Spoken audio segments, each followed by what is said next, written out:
ኢትዮጵያ ኦርቶዶክስ ቤተክርስቲያን ጉዳይ እየጮክ እየተቆጣ የመጣ አሁን ላይ ያንን ነገር ትታል ምክንያት ተውኮ ደከመ በግልጽ አማርኛ ምነግርህ አለማወቅ ስትጮህ የነበረው አብዛኛው ኦርቶዶክሳዊ አኗኗራችን እስም ብቻ ኦርቶዶክስ ነኝ ማለት እንጂ የመኖር ልምምድ የለም። ሳሚ መጽሐፍ ቅዱስ ማንበብ ጀመረ፣ ክሩንም በጠሰ፣ ወደ ፕሮቴስታንቶች ተቀላቀለ የሚል ዜናም አይቻል። ሆቴል ተጽዕኖ ያደረገ ነብይ ጥላሁን ተከተለው የነበረው የሱ ስብከቶች በደንብ ሰማ ነበር። ስለዚህ ነብይ ጥላሁን ጋር ነው ጌታን ተቀበልከው?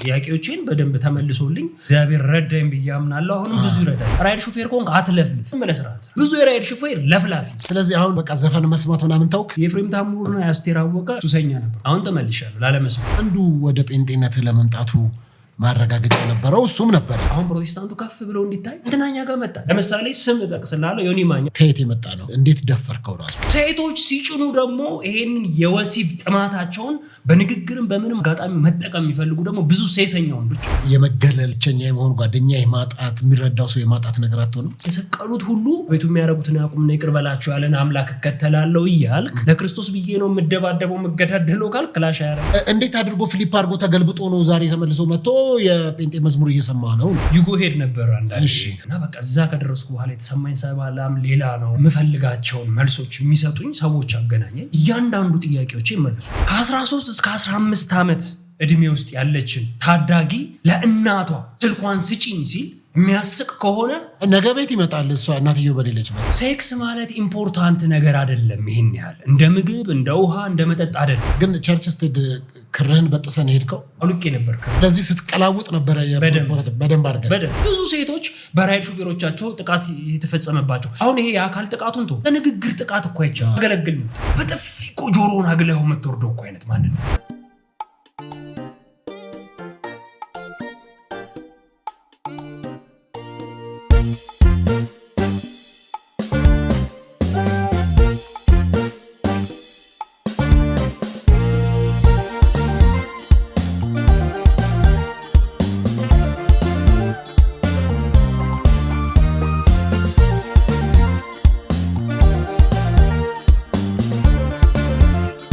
ውድ ተመልካቾቼ በመላው ዓለም የምትገኙ ኢትዮጵያውያን ኤርትራውያን እንዴት አላችሁ? ሰላም ናችሁ ወይ? እግዚአብሔር ይመስገን በጣም ደህና ነኝ።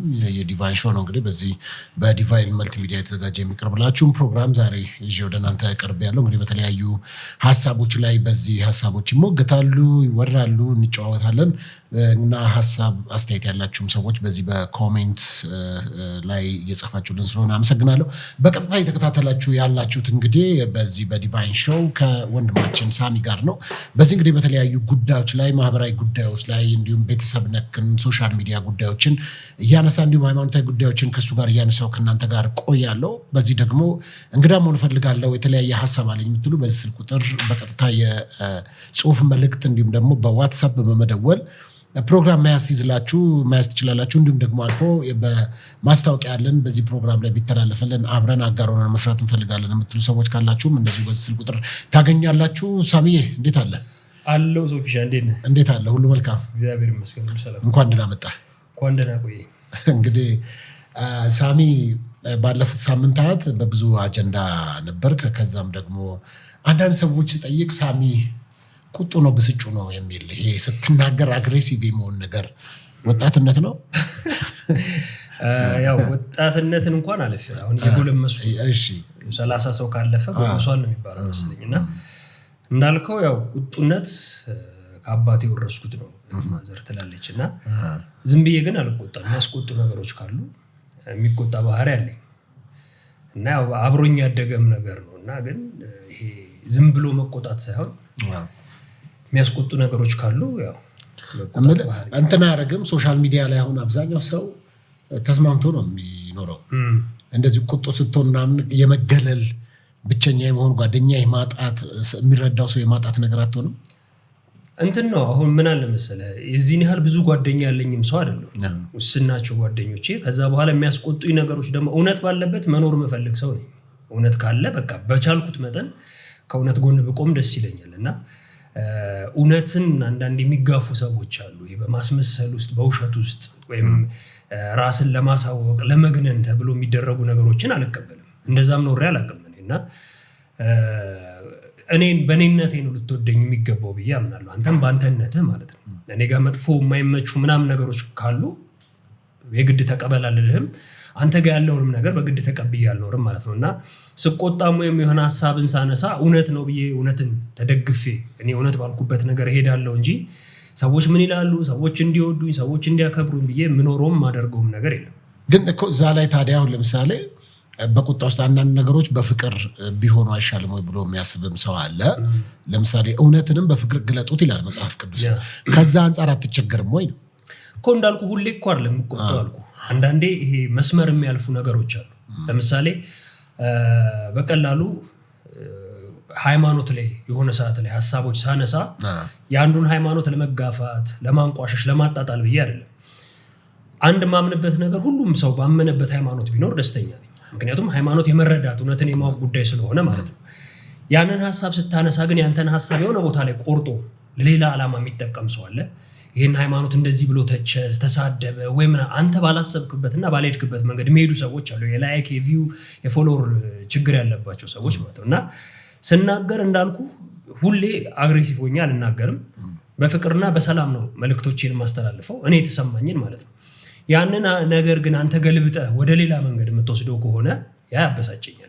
ያው እንደ ባህሪያችን ስለሚለያይ ማለት ነው። አሁን ላይ ግን እድሜህም እየገፋ ሲመጣ ነገሮችንም እያየ ስትመጣ ምናምን እየተወከው ነው የምትመጣው እኮ። ስለዚህ ለዛም ነው በኢትዮጵያ ኦርቶዶክስ ቤተክርስቲያን ጉዳይ በጣም ወደ ሶሻል ሚዲያ ስትመጣ እየጮክ እየተቆጣ ለምን ሃይማኖቴ ተነካ የሚል ይሄ ሃይማኖቱን ዲፌንድ እንደሚያደርግ ወጣት ነው ስትገለጠ የተገለጥከውና የመጣበት። አሁን ላይ ያንን ነገር ትተሃል የለም እና ለዛም ደግሞ የሚያነሱት ነገር አላቸው። ምክንያታቸውን አነሳላለሁ። ግን ለምንድነው አንተ በምክንያት ተውኮ ደከመ እንትን ነው የመጀመሪያው በግልጽ አማርኛ የምነግርህ አለማወቅ ስትጮህ የነበረው። ለምን መሰለህ አለማወቅ የምልህ ብዙዎቻችን ቤተክርስቲያኗን ሃይማኖቷን ሳናቅ እኛ ዲፌንድ ካላረግንላት ካልቆምንላት ካልተታገልንላት ካልተጣላንላት ካልተሰዳደብን እያልን እውቅናም ተሰጥቶን አይደለም ፍቃድም ተሰጥቶን አይደለም የኔነት ስሜት ስላለ ነው ብዬ አስባለሁ። እኔ ጋር የነበረው እሱ ነው እና የቤተክርስቲያኗን ስም የሃይማኖቱን ስም ባልተገባ መልኩ ሲነሱ ሳይ እንደ አንድ አማኝ ልክ ነው ብዬ ያደረኳቸው ነገሮች ነበሩ። ከዛ በኋላ ግን የሚገርመው በጣም የወጡ ቪዲዮዎችን ሳያቸው ፕራይቬት አደረጋቸው ነበር እፈራቸው ነበር። ምክንያቱም መልሼ የራሴን ቪዲዮዎች አንዳንዴ ሳያቸው ልክ እንዳልሆንኩ ይሰማኛል እና የተወሰነ ጊዜ በዛ ነገር ውስጥ ነበርኩኝ። ከዛ ግን በቃ ድንገት ነው ያቆምኩበትን መንገድ ምንድነው አንድ ስብከት ዲያቆን ሄኖክ ኃይሌ የሰበከው ስብከት አለ እና በጣም እኔንም የገዛኝ ስለሆነ ማለት ነው እቺን ሃይማኖትና ቤተክርስቲያን በግድ ከሌሎች ሃይማኖቶች ጋር ትከሻ ለትከሻ ካላለካካናት እያልን ያለነው እኛ ነን አለ። በቃ ይሄ እውነታ ማለት ሃይማኖት አፎካክሩኝ አወዳድሩኝ ምናምን አይደለም። የህይወት ይሄ መንፈሳዊ ህይወት ስለሆነ ማለት ነው። የመንፈሳዊ ህይወት ደግሞ በትግል በመለካካት ይሄ ጉልበት በመፈታተሽ የሚኖር አይደለም። ስለዚህ ያ ንግግሩ በስነ ስርዓት እኔን ነበር ያገኘኝ ማለት ነው እና ራሴን አየሁበት እዛ ንግግር ውስጥ። ስለዚህ ያለምንም ቤተክርስቲያን አውቅና ሳላውቃት ጭምር ነው ሳላውቃት ሳትፈቅድልኝ በደንብ ሳላጠናት ምናምን እኔ በምሰራቸው አንዳንድ የቪዲዮ ስህተቶች ጭምር ቤተክርስቲያኑንም ሃይማኖቱንም የማስተችባቸው አንዳንድ ቪዲዮዎች አግኝቼ ነበርና ከዛ እንዳልኩ ቅድም አለማወቄ በደንብ ሲገባኝ ከዛ ካለማወቅ ውስጥ ወደኋላ ባካረኩ በቃ ፈገፈኩና መልስም መስጠት ካለባቸው ማስረዳትም ካለባቸው ማስተማርም ካለባቸው በደንብ የተማሩ የሚያውቁ ቤተክርስቲያኗ ደግሞ እውቅና የሰጠቻቸው እውቅናም ባትሰጣቸው ደግሞ በደንብ ቤተክርስቲያኗ በጥልቀት የሚያውቁ የኛ ቤተ እምነት ልጆች ስላሉ ለነሱ ለቀቅ አንተ ጥለውታል። ግን አንዳንዶች ያነሱት ምንድነው ሳሚ መጽሐፍ ቅዱስ ማንበብ ጀመረ። ከዛ መጽሐፍ ቅዱስ እያነበበ ክሩንም በጠሰ። ከዛ እንትኖች ወደ ፕሮቴስታንቶች ተቀላቀለ የሚል ዜናም አይቻለሁ። ያ ማለት ምን ማለት ነው? ይሄን ነገር ስለ ኢትዮጵያ ኦርቶዶክስ ቤተክርስቲያን መናገርህን ተውክና ኢሚዲየትሊ የጴንጤ መዝሙር ማዳመጥ ጀመርክ። ከየት የመጣ ነው? እንዴት ደፈርከው ራሱ? አሁን ብዙ ሰው እኔ ሶሻል ሚዲያ ወይም ቲክቶክ መጀመሪያ ከጀመሩት ሰዎች አንዱ ነኝ። የሚያውቁ ሰዎች ያውቃሉ። በቃ ከተጀመረ ጀምሮ አለውና ብዙ ነገር ኮንተንቶች እኔ ያመንኩበትን እሰራበት የነበረ ነገር ነውና የፕሮቴስታንት መዝሙር መስማት ግን የተጀመረው በእኔ ህይወት ውስጥ አሁን አይደለም። ከልጅነት ጀምሮ ስሰማው ነው ያደርኩት። ምክንያቱም በቤተሰብ ዙሪያ የነበሩ የፕሮቴስታንት እምነት ተከታዮች ስለነበሩ በቅርበት ያንን መዝሙር የምሰማበት አጋጣሚ ሰፊ ነበርና የነ አውታሩን የነ መስፍንጉቱን የነ ፓስተር ተስፋዬ ጋቢሶን መዝሙሮች የነ ሊሊን መዝሙር ብዙ መዝሙሮች ቤት ውስጥ ይከፈቱ ነበርና ያዳመጥኳቸው ነው ያደግኩት። በጣም ወድ ነበር መስማት ምናምንና ትላንት የሆነ ስክሪን ሪከርድ ወጥቶ ያዩ ሰዎች የዛን ቀን የጀመርኩ ከመሰላቸው ሮንግ ነውና እንደውም የሆነ ሰዓት ላይ ወደ 1 አመት ከምናምን ቱርክ ኖሬ ነበርና ያንን ረጅሙን ጊዜ የፕሮቴስታንት መዝሙሮችን ብቻ ነበር እየሰማሁ ዲፕሬሽንንም እኔንም ወደ ነገር ሰው ሆነ ምናምን አሳልፈ የነበረውና አንዳንድ ሰዎች ለአጀንዳ ብለው እንዳወጡት አይነት ሳይሆን ፕሮቴስታንት መዝሙሩን መስማት የጀመርኩት ከልጅነት ነው። ቤተሰቦቼ ኦርቶዶክሶች ናቸው፣ ግን ደግሞ ቤተሰብ ውስጥም ደግሞ የፕሮቴስታንት እምነት ተከታይ ስለነበረ መዝሙሮቹን ስብከቶቹን የመስማት ጉዳይ ከዛ የተነሳ ነው እንጂ ድንገት እኔ ህይወት ላይ ሀፕን ያደረገ ነገር አይደለም እኮ። ታዲያ እንዴት ነው ለምሳሌ በአስተምሮ የፕሮቴስታንት መዝሙሩ መስማት አይቻልም አይደል? አንተ ባለበት ቤት እምነት ከየት መጥቶ ነው ታዲያ አንተ መጣና እንደ ማብሸቂያ ሁሉ ተጠቅሞታል ብለው የሚያስቡ ሰዎች አሉ። አሃ የሆነ ሰሞን መጠየቅ ጀመርክ፣ ታስታውስ እንደሆነ መጽሐፍ ቅዱስን መጠየቅ ጀመርክ፣ ስለ ሃይማኖቶች መጠየቅ ጀመርክ፣ የማይደፈሩ ጥያቄዎችን እያመጣ። ምክንያቱም ያንተ ያን ያህል የገነነበት ምክንያት ለኢትዮጵያ ኦርቶዶክስ ቤተክርስቲያን እንዳልኩ በጣም በቅናት ከሚናገሩ እና የፕሮቴስታንቱ ጥላቻም አለ ብለው የሚያስቡ ሰዎች ስለነበሩ ይሄ ፕሮቴስታንቱን የመቀጥቀጥ አይነት ነገር ስትናገርም ስለነበረ ቪዲዮዎቹም አሉኝ እና ከዛ አንጻር እንዴት አድርጎ ፍሊፕ አድርጎ ተገልብጦ ነው ዛሬ ተመልሶ መጥቶ የጴንጤ መዝሙር እየሰማ ነው? እሱን ነው እኮ ቅድም ያልኩ የሚያውቁኝ እዚህ ጋር ኦርቶዶክስ እኮ አዲስ ለጀመሩ ሰዎች አዲስ ላዩ ሰዎች ትላንትና አንተን የፕሮቴስታንት መዝሙር ስታዳምጥ ያልሰሙ ሰዎች ግር ይላቸዋል። አሁን እንትንም አልለውም ዲፌንድ ማላረገውም ለዛ ነው። በቃ ሰዎች ከተነሱበት ከደረሱበት ነው ነገሮችን የሚያዩት እና ለዛም ነው ግር ያላቸውና እንዳልኩ በተለይ እንደ ኦርቶዶክስ አብዛኛው ኦርቶዶክሳዊ አኗኗራችን የስም ብቻ ማለት የስም ስልህ ኦርቶዶክስ ነኝ የማለት እንጂ የመኖር ልምምድ የለንም ብዙዎቻችን። ምክንያቱም ሰው ኦርቶዶክስ ሆኖ ሲኖር በቀላሉ ነው የገባኝ ነው የምነግርህ። ስርዓት አለው፣ የራሱ አካሄድ አለው። ለምሳሌ ሰዎች ጾም ጸሎት የሚሸሹ ሰዎች አሉ፣ የምናውቃቸው ኦርቶዶክስም ሆነው ማለት ነው። እኔም የሆነ ሰዓት ላይ ጉዳይ አይደለም የተውኩት ነገር ነበር። ጾም ጸሎት ንስሐ እስከ ስጋ ደሙ እስከመቀበል ድረስ ማለት ነው እየተዘጋጀ የምትኖርበት ሃይማኖት እንደሆነ ሁሌ ቤተክርስቲያኗ ታስተምራለች። ሁሌ ያስቀደሰ ሰው እንዲቆርብላት የምትፈልግ ቤተክርስቲያን ነች። ግን ደግሞ ከቤተክርስቲያኗ ስርዓትን አስተምሮ ውጪ እኛ በራሳችን እየኖርን ስለሆነ እንጂ እዚህ ኢትዮጵያ ላይ ያለ ኦርቶዶክሳዊ ነው የምልህ፣ ሁሉም ኦርቶዶክሳዊ ቤተክርስቲያኗ እንደምትፈልገው እንደምታዘው ቢኖር ማለት ነው ምን አይነት ሰላም እንደሚኖር፣ ምን አይነት መረጋጋት እንደሚኖር፣ ምን አይነት መንፈሳዊ ህይወት እንደሚኖር ማየት ይቻላል ቢኖር ኖሮ ነው የምልህ። ግን አብዛኛውን ሰው ስታየው ይሄ ከበዓላት ጋር የተገናኘ ብቻ ሃይማኖታዊነት ይበዛበት።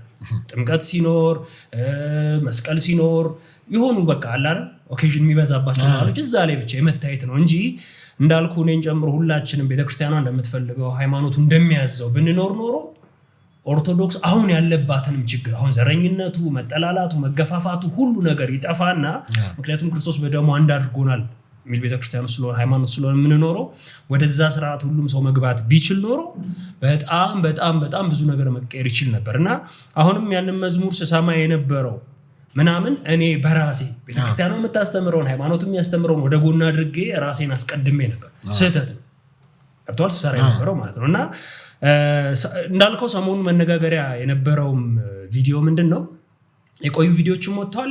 ያውንም ላይቭ ላይ ወጥተዋል ወጥተዋልና ምንድነው የሆነው መሰለህ እንዳልኩ መዝሙር መስማት ለኔ አዲስ አይደለም፣ እሰማ ነበር። ከዛ ደግሞ አንድ ህይወቴ ላይ ተጽዕኖ ያደረገ ነብይ ጥላሁን ስብከቶቹን በጣም ሰማቸው ነበር።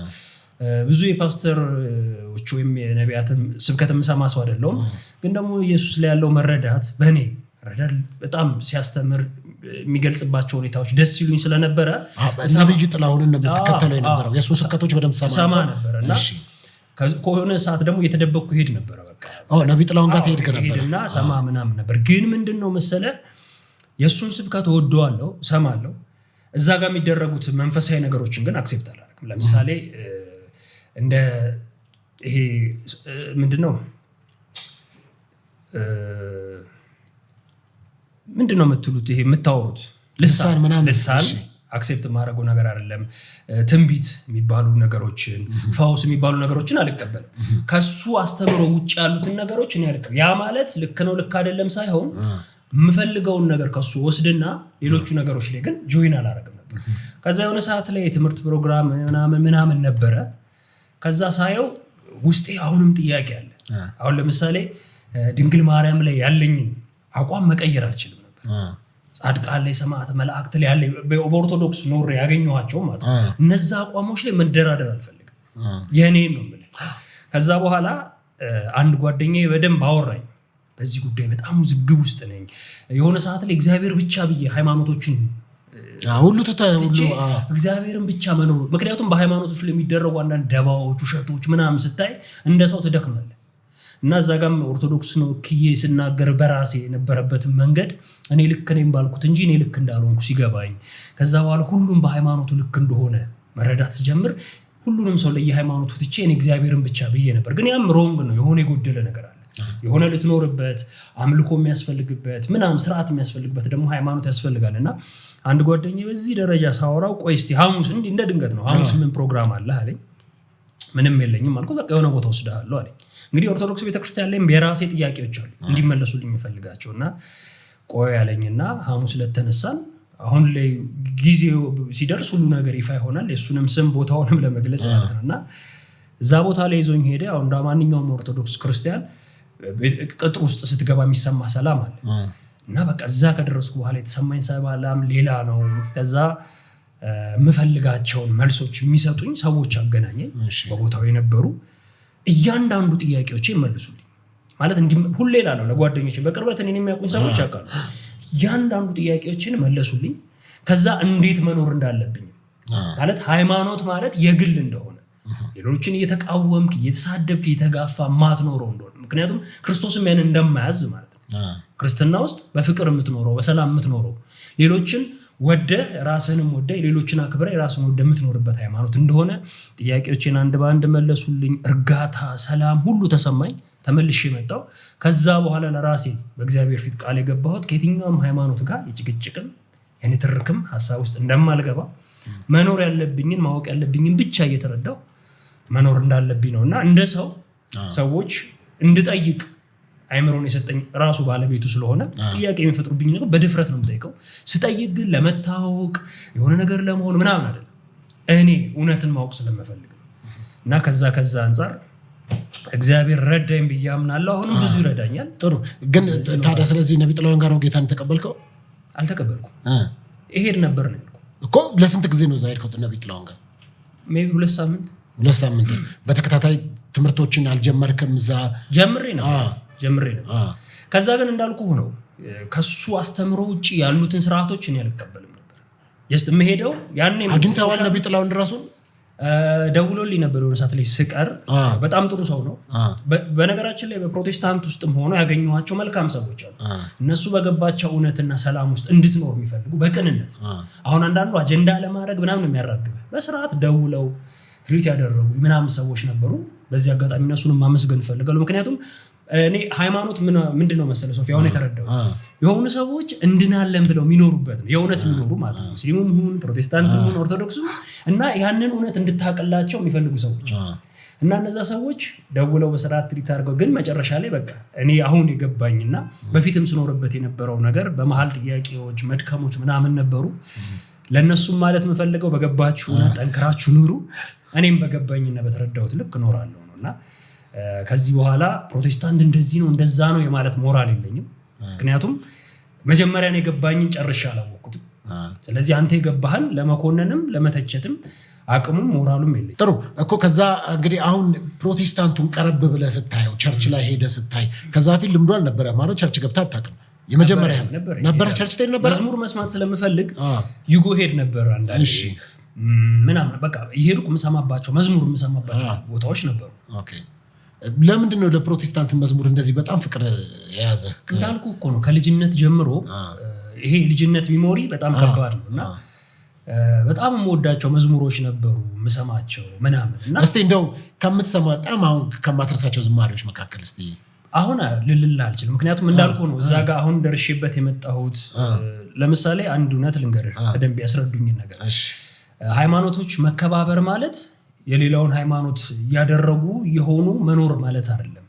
ያ ሰው የመኖር መብት በፈለገው ሃይማኖት ውስጥ የመገኘት መብት ስላለው ታከብርለታለህ ማለት እንጂ አሁን ቅድም አልኩህ እኮ ቤተክርስቲያኑና ሃይማኖቱ የሚያዘውን እኛ መኖር አንፈልግም ብዙዎቻችን። ለምን? ራሳችንን ስለምንወድ ማለት ነው። ትእዛዝ አክባሪ ስላልሆነን ነው እንጂ አሁን በኢትዮጵያ ኦርቶዶክስ ቤተክርስቲያን ውስጥ እልፍ አላፍ የሆኑ መዝሙሮች አሉ።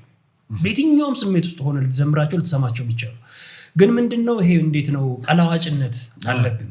የምሬ ነው የምልህ። አሁን ራሴን የታዘብኩት አንዳንዴ ከእግዚአብሔር ጋር መገዳደር ነው እንዳለ። ስለዚህ ስትቀላውጥ ነበረ በደንብ አድርገህ። ስለዚህ በዛ ጉዳይ አሁን ተጸጽተህበታል በደንብ። ለምን መሰለህ? ቅድም ምን አልኩ? አለማወቅ አልኩ አይደል? አላዋቂነታችን ያጠፋናል። ደፋር ነው የሚያደርገው እና ባለማወቅ ውስጥ ደፋር በመሆን ውስጥ እኔ ስኖር ነበር፣ ብዙዎች እየኖሩ ሊሆን ይችላል። እና አንዳንዴ ቆም ብለን በተለይ ኦርቶዶክስ ቤተክርስቲያን ላይ ጥያቄ ካለብን ከሌሎች አይደለም ጥያቄ መስማት ያለብን ወይ መልስ መስማት ያለብን። ሊቃውንት አሉ፣ መምህራኖች አሉ፣ ዲያቆናት ብዙ መልስ ሊሰጡን ሊያስረዱን የሚችሉ ራሷ ቤተክርስቲያኗ መመለስ የምትችላቸው እንዲሁም ደግሞ በጾም በጸሎት ጊዜ ወስደ የሚመለሱልን መልሶች አሉና ወደዛ መጠጋት ስንችል እንደፈለግን እንኖርና ልክ የሆነ ነገር ስንፈልግ አንድ በጣም የሚያስቀኝ ነገር ልንገር። ብዙ ሰው የሚያደርገው እየቃመ እየጠጣ እየጨፈረ ምናምን ይኖርና ኦርቶዶክስ ነኝ በሚል ስም የሆነ ሃይማኖት ውስጥ ሲገባ እዛ ያለሁ ይላል። ቤተክርስቲያኗ ግን ቃሙ አትልም፣ ጠጡ አትልም። ግን ይኸውልህ ይሄ ፍሪ ዊል የሚባለው ነገር በደንብ ቤተክርስቲያን ውስጥ አለ። ነጻ ፍቃድ በግድ እጅን ጠምዝዛ ምናምን አታኖርህም፣ ትከለክልሃለች። እንዴ አትምጣም አትልም፣ የአባትህ ቤት ነው። ገብቶሃል? አትጠጡ ግን አለ አትጠጡ ይላል። በደንብ ያስተምራል። በደንብ አድርገህ ብቻ አይደለም። እንደውም አባ ገብረ ኪዳን ሁለቱ ብለው ፈቅደዋል። አትጠጡ አትበላ አትስከር። አሁን አትጠጣ ማለት ሰው የሚጠጣው ለመስከር ስለሆነ አይደለም። ቤተክርስቲያኗ አትጠጡ ብላ ታስተምራለች እያልክ ነው አይደል? አትጠጡ ብላ አይደለም ያስተማረችው፣ በልክ ጠጡ፣ ሁለቱ አሁን መጽሐፍ ቅዱስም ስለሚል አሁን ለምሳሌ ድሃ ድህነቱን ይረሳ ዘንድ ኮይን ይጎንጭ ይላል አይደል? ልክ እንደ አሁን እኛ ለዛ ነው ህግ እንጥሳለን ያልኩ። ትንሽ መስመር ሲሰጠን እናሰፋዋለን። ለምሳሌ ክርስቶስን በምድር ሲመላለስ የወይን ጠጅ ጠጥቷል ይላል አይደል መጽሐፍ ቅዱስ ላይ። ይሄ ስለእናንተ የሚፈሰው ደሜ ነው፣ ይሄ ስለእናንተ የሚቆረሰው ስጋዬ ነው ብሎ ያበረከተላቸው ሁሉ ህብስቱንና የወይን ጽዋውን ነው አይደል? ግን ምን መሰለህ እኛ ችግራችን ምንድነው? እንደፈለግን ነው የምንፈተው።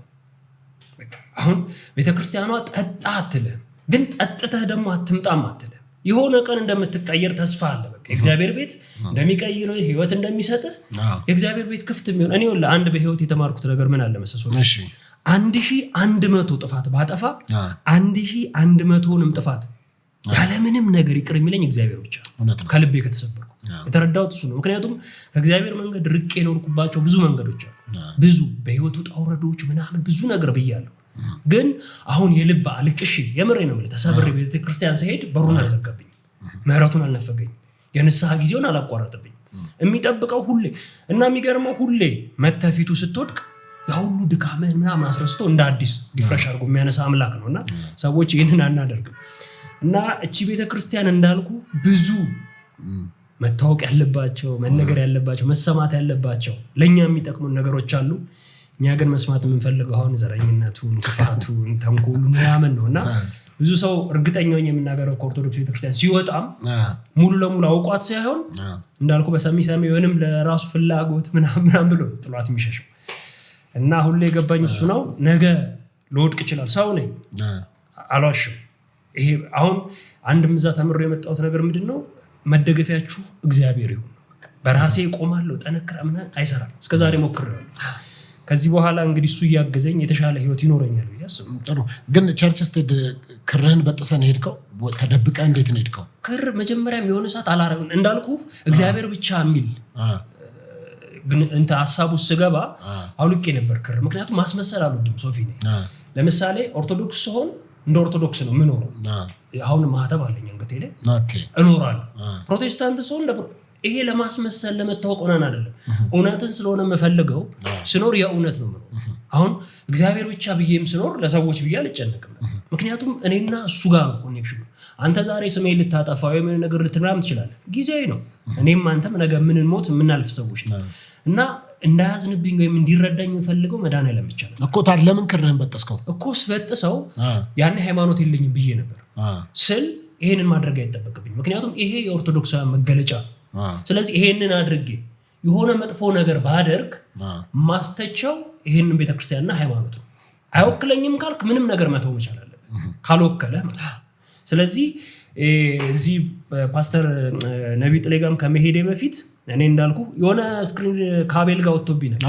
አይቻለሁ። ያ ስክሪን ሪካርድ ምንድነው የእውነት ነው ያወራሁት እንዳልኩ። ይሄ ግን የሆኑ ሰዎች ለራሳቸው ለቪው ሚው ለምናምን ተጠቀሙት አጀንዳውን እና ስናወራ የነበረውም ከሱ ጋር እኔ እንዲገባኝ ይፈልጋሉ አልኩት። ጥያቄዎችን በደንብ ተመልሶልኝ፣ ምክንያቱም ዓለም ላይ ብዙ ሃይማኖቶች አሉ። በተለይ ይሄ ጋዛው ጊዜ ህፃናት ሲጨፈጨፉ ልጆች አሉ እና በጣም ተጎድቼ ነበር። ጓደኞቼ ያውቃሉ እና በየጊዜው ይረብሸኝ ነበር እነዛ ሁሉ ህፃናት በየቀኑ ሲያልቁ። አንዳንድ ሰዎች ደግሞ እስራኤል እግዚአብሔር ሀገር ስለሆነች ነው የምትጨፈጭፈው ምናምን የሚል ይሄ ልክ ያልሆነ አመለካከት ያላቸው ሰዎች አሉ እና እግዚአብሔር ለሁሉም ሰው እኩል ነው ብዬ አምናለሁ። ምናልባት በአመለካከትህ በሃይማኖት ምናምን መጨረሻ ላይ ፍርድ የሱ ስለሆነ ሊፈርድብህ ይችላል።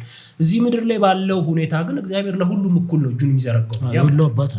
ስለዚህ አንዳንድ ሰዎች እንዳልኩ በጦርነትም በምንም ሲነሳ የኛ አምላክ ነው እንዲሚያደርገው የእነንትና አምላክ ነው እያሉ ሰብአዊነትን የሚገሉ የሚያጠፉ አይነት ሰዎችን ሳይ በጣም ተረብሼ የነበረበት ሰዓት ስለነበር በቃ ሃይማኖት የለኝም ብዬ ነበርና አንዱም የተመለሰልኝ እዛ ትልቁ መልስ ምንድነው? በእግዚአብሔር ስራ ውስጥ ማንም መወሰን አይችልም። ምንም ቢፈጠር ምንም ቢደረግ ባለቤት አለው። አንተ የራስህንና የራስህን ብቻ ነው መኖር ያለብህ የሚል ነውና እሱ ከገባይም በኋላ ሌላው አንድ የተረዳሁት ነገር ምንድነው?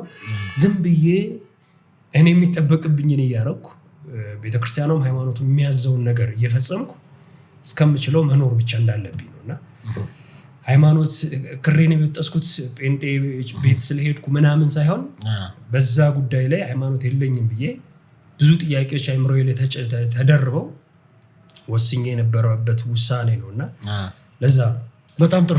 ስለዚህ ከዛ በጣም በአንዱ በቁጣና በብስጭት ስትናገር የነበረውም ነገር ሃይማኖት መነገጃ ሆኗል የሚል እሳቤዎችን ይዘመተ ነበርና አንዱም ያደከመህ ነገር እሱ ነበረ።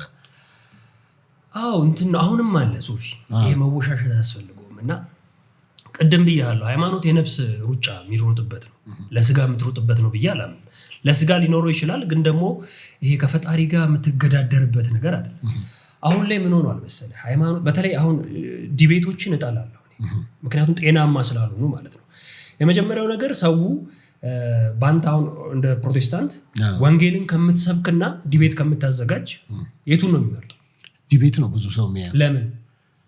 ያው ክርክር አለው። ክርክር ይወዳል ምዕመኑ። የትኛውም ሃይማኖት ብታይ አንዱ ሃይማኖት ተሸንፎ ይሄ የተሸፈነፈ አይነት ስሜት እንዲሰማው ማብሸቂያ ከማድረግ ውጪ ያ ሰው እውነት ተረድቶ ወደዚህኛው ሃይማኖት ይመጣል የሚል ትኩረት የሚደረግበት ነገር አይደለም። ከዚህ በፊት 2-3 ቪዲዮዎች ሰርቼ ተቃውሞ በውስጥም በውጭም የደረሱኝ አሉ። ሰው ሲድን አትወድም ወይ ያሉ። እኔ ሰይጣን አይደለሁም ለምን ሲድን አለ። ግን ምንድነው መዳን ነው ወይ? ለምሳሌ አሁን በቅርብ ጊዜ ከአንዱ ሃይማኖት ወደ አንዱ ሃይማኖት ሽፍት ያደረጉ ሰዎች ሶሻል ሚዲያ ላይ የምናያቸው ናቸው። እኔ አንተን መጠየቅ ፓስተርም ስለሆንክ መጠየቅ የምፈልገው አንድ ሰው አንተ በምታምንበት ሃይማኖት ሲያምን ማድረግ ያለበት ነገሮች አሉ አይደል? ጊዜ ወስዶ መማር። ምክንያቱም አዲስ ሃይማኖት ውስጥ ነው የሚገባው። ሃይማኖቱ ምን ይፈልጋል፣ ስርዓቱ ምንድነው፣ አስተምሮት ቢያንስ አመታት ይፈጃል እኮ አይደል? ጊዜ ይወስዳል በደንብ። በሳምንትና በወር ልዩነት ውስጥ ዞረው የነበሩበትን ሃይማኖት እየተሳደቡ እያንቋሸሹ እየተከራከሩ ታገኛቸዋል። እውነት ገብቷቸው ነው አንተ የገባህ እውነት? ለምሳሌ እኔ 20 ዓመት የኖርኩበትን ቤት እንዴት ነው በሁለት ወር ያኛውን የምሳደበው? ምክንያቱም የ20 ዓመቱ ቆይቼ ያልገባኝ በሁለት ወር እንዴት አድርጎ ይገባኛል? እሱን ነው እያልኩ ያለሁት። አሁን የማልቀበለው ነገር ይሄንን እኔ አሁን ለምሳሌ ፕሮቴስታንቱን ሞከርኩት አልኩ አይደል? ያልተመቹኝ ወይም ልክ ያሉኝ ነገሮች አሉ። ስለዚህ ለአማኙ ተውለትና ለወቅሶም ላደንቆም አይደለም የመጣሁት፣ እውነትን ፍለጋ ነበር። ግን ደግሞ የነበርኩበት እውነትን የሚገልጥልኝ መንገድ ሳገኝ በፊት እንደነበረው አይነት ሞር እየበሰልክ መሄድ አለብህ። ገብቶሃል? በቃ የሆነ ነገር መስመር ሲይዝልህ ከዛ አሁን አንተን በሃይማኖት ተቸው አንቋሸሽኩ ምናምን፣ ይሄ ሃይማኖት ምንድን ነው የሚጠቀመው? ምንድን ነው የሚያተርፈው? ምንም የለም። አንተ ወደ እኔ ሃይማኖት መምጣት ካለብህ ግን የኔ ህይወት መናገር አለበት ነው የለበትም? እውነቱ ገብቶት መረጋጋት ሰላም። ምክንያቱም አሁን ክርስትና ሲሆን ስለ ክርስቶስ ነው አይደል? ክርስቶስ ዓለም ላይ እንዴት ነው የኖረው ነው እንግዲህ ከኔ በላይ እናንተ ታውቁታላችሁ። በጣም በሰላም ገብተዋል። መጨረሻ ላይ ለሰቀሉት ሁሉ አቤቱ የሚያደርጉትን ያቁምና ይቅር በላቸው ያለን አምላክ እከተላለሁ እያልክ ገብተዋል። ለክርስቶስ ብዬ ነው የምደባደበው የምገዳደለው ካል ክላሽ አያደርግም እርስ በርሱ እኮ። ግን ምንድነው ለገባህ እውነት እስከ ሞት ድረስ ነው። አሁን እሱ አይደለም። አሁን ለምሳሌ እነ ጴጥሮስ ምናምን የተቀበሉት አለ አይደል እንዴ? በግብዝነት እኮ ተሰዳድበው እኮ አይደለም እውነትን ስለተናገሩ ይሄ ዓለም ደግሞ ለእውነት ቦታ ስለሌለው ነው አይደል ሞትን የተቀበሉት። አሁን የሆነው ምንድነው? ትከሻ ለትከሻ መለካካት ነው። አሁን ፕሮቴስታንቱ ከፍ ብለው እንዲታይ እንደ የቁጥሩ ነገር አይደለም እንትናኛ ጋር ገባ እንትናኛ ጋር መጣ ዳነ ከሚለው በላይ መቁጠር እንትና ወደኛ መጥቷል። በተለይ ታዋቂ ሰው ከሆንክ ቻው በቃ። ብዙ እኮ የሚድኑ በየገጠሩ እኮ የሚድኑ ስለነሱ ሰዎች ሲወራ ይተታቃል። የእውነት ገብቷቸው ሶሻል ሚዲያ የማያውቁ አንተ የሰበካቸው እውነት ገብቷቸው አሜን ብለው የእውነት እየኖሩ ስላሉ ሰዎች ሲወራ ይተታቃል። ለምሳሌ ስም እጠቅስልሃለሁ። ዮኒ ማኛ ሰሞኑን መነጋገሪያው ነው አይደል? አንተ እሱን ክርስትና አምነህበት ነው ማለት ማንም ሰው የፈለገውን ሃይማኖት መቀበል ይችላል። ሰሞኑን ወንጌል ባናቱ ይተከል አለ አይደል? ወንጌል ባናቱ ይተከል አለ። አንተ የምትኖረው ለዚህ ወንጌል ነው አይደል? ብዙዎች የተጋደሉለት ራሳቸውን አሳልፈው የሰጡለት ይሄ ወንጌል ነው። ወንጌሉም የእግዚአብሔር ቃል ስለሆነ ነው አይደል? እንደዚህ የሚሉ ሰዎችን ማባበል ነው መገሰጽ ነው የሚያወጣው። ሰንበዲም ኦርቶዶክስ ሲሆን ይዞርና የፈለገውን ነገር አድርጎ የፈለገውን ነገር ተናግሮ እነዛን ሰዎች ማባበል ነው የሚሰራው። ሃይማኖቱና ስርዓቱ እንደዛ ነው የሚፈቅደው ነው። እና የታወቁ ሰዎች ብቻ የሚድኑበት ነው ይሄ ሃይማኖት። ለታወቁ ሰዎች ብቻ ነው የተዘጋጀው። ብዙ ነፍሳትን ከማዳን በላይ የሆነ አንድ ታዋቂ ሰው በማዳን የሚታመንበት አይነት ስርዓት ውስጥ የገባ ነው ይመስለኝና ለዛ ነው ማልወዶ ይሄ ዲቤቱን ጭቅጭቁ ምናምን ሳውቱት እስቲ አንተ ፕሮቴስታንት እህት ወንድሞች ብዙ የደከሙ ይሉ ታገዝ ያለባቸው ኦርቶዶክሱ እንደዛው በጫት ውስጥ በሲጋራ ውስጥ ምን ውስጥ ያለ እነዛ ሰዎች ላይ ለምን አንሰራ? ሶሻል ሚዲያ ላይ ብቻ ባሉ ሰዎች አሁን አባቶችንም የመናገር የመሳደብ ምናምን ነገሮች አሉ። እኔ አሁን አባቶችን የመናገር የመሳደብ ሞራሉ ስልጣኑም የለኝም። ግን ሰውን የማነሳሳት የማደፋፈር አለ አይደል? በድፍረት የፈለገውን ቤተክርስቲያን ላይ የፈለገውን እንዲተፋ እንዲናገር እንዲያወራ ምናምን የማድረግ ስራ እየተሰራ ነው ይመስለኝ በሶሻል ሚዲያው እና ለዛ ነው ስጮህበት የነበረው። አሁን ላይ ግን ማን አባው ጮህ ያለኝ ተውኩት። ስለዚህ ከዚህ ጉዳይ አይመለከተኝም። ጥሩ እንደው ከቅርብ ጊዜ አንዱ እኮ የቲክቶክ አካውንት ተዘግቷል። ከመጀመሪያ የምትታወቅበት የነበረው 6ኛ አካውንት ሲዘጋ ምን አድርገህ ነው? የመጀመሪያው ግብረ ሰዶሞችን በመቃወም ከተቃወምኩ ጊዜ ጀምሮ ያው ያሳደዱ አካውንት ያዘጉታል። ይሄን ያለ ብዙ ናቸው እንዴ? እንትን ነው ብዙ የመሆን ያለ መሆን ጉዳይ ብቻ ሳይሆን እነሱ ስራ ብለው ይዘውታል። ታላቅ ስራቸው ነው። ስራቸውን በአግባቡ እየሰሩ ነው። የምትጮኸው እንደዚህ አይነት ኢሹ ይዘህ ለራስህ አይደለም። እኔ ነገ ትውልዱ ያሳዝነኛል።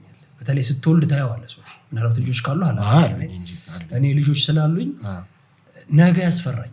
ከማልዋሽ ነገር አሁን ሶሻል ሚዲያ ላይ ተጽዕኖ ፈጣሪ ተብለው የሚመጡ ሰዎች ተጽዕኖ እየፈጠሩ ያሉት በምን ዙሪያ ነው? እንዴት ነው? ለትውልዱ ምንድን ነው የሚያስረክቡት?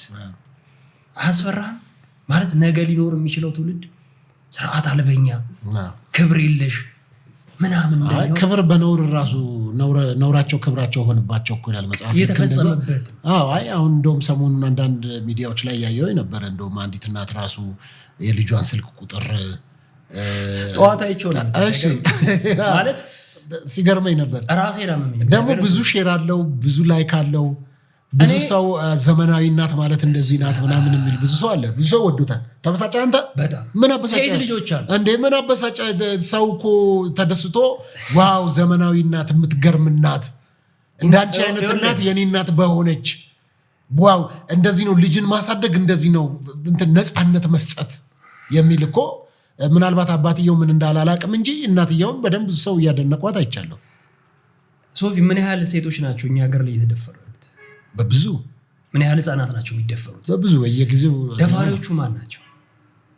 ወንዶች ናቸው። ያ ታዲያ መቼም ሴት አይደፍራቸው። እና አንዳንዴ ወንድነትህን አትጠየፈውም? ከነዚህ ኦፍ ኮርስ የምትሰማቸው የአውሬነት አውሬ ማረግ የ6 ወር ህፃን እንደተደፈረ ታውቃለህ? ኢትዮጵያ ውስጥ የ6 ወር ህፃን ማለት ነው ደፍረው የሚያውቁ ሰዎች እንዳሉ ታውቃለህ? ማለት አንዳንዴ ኢሞሽናል ያደርገኛል። ደም የሚደፍሩ ሰዎች አሉ እኛ ሀገር ላይ ደም ማለት ነው። የ80 ዓመት አሮጊት የሚደፍር እኮ ሰው ያለበት ሀገር እኮ መረጃ ማየት ይችላል። አሁን በእንደዚህ አይነት ሰዎች ባሉበት ሀገር ውስጥ የሆነች እናት አንድ የራይድ ሹፌር የልጇን ስልክ ጠይቋት እየሳቀች ቪዲዮ ስትቀርጽ ከዚህ በላይ የሚያሳምም ነገር አለ? ኢንቴንሽኑን ነው የማስበው። ይሄ ሰውዬ እድሜውን ምናምን እንደው ገምተው ቢያንስ 30 ምናምን ሊሞት ይችላል።